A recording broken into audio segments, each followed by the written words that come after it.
crash course on the ongoing currency war. This is the interest rate the US government pays on new 30-year bonds. Bonds are just debt, money they borrow from both domestic and foreign investors. There was a clear inflection point during COVID when long-term inflation expectations increased and investors started demanding higher rates. But look at these rates. Even though the government is telling you inflation is under control, they keep going up. What's going on? Here's what they're not telling you. Demand for long-term US government debt is very weak. The same thing is happening with the 10-year bonds. You might ask, why is this a problem? It's only 5%. It was 5% 20 years ago and nobody even noticed. That's true, but the US debt as a percent of GDP has doubled in the last 20 years and continues going up. Even if this rate was affordable 20 years ago, that's certainly not an argument. It is now. The US has $9.2 trillion of debt to roll over in 2025. Not all of it in 30-year bonds, obviously, but if these rates stay elevated, the Federal Reserve will need to step in and buy them with printed dollars. That's what they did during COVID to fund all those lockdown policies, which ended up causing a wave of inflation. The same result would happen again, but this time they also have a trade war to deal with that will prevent much of that inflation from flooding the world. If that inflation is isolated to the US, they will not be able to stop it without doing major damage to the US economy. This is what a currency war looks like, and America is losing.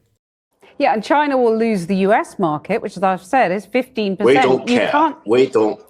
We don't care. China has been here for 5,000 years. Most of the time, there was no United States, and we survived. Right. And if the United States wants to bully China, we will deal with the situation without the United States. And we expect to survive for another 5,000 years.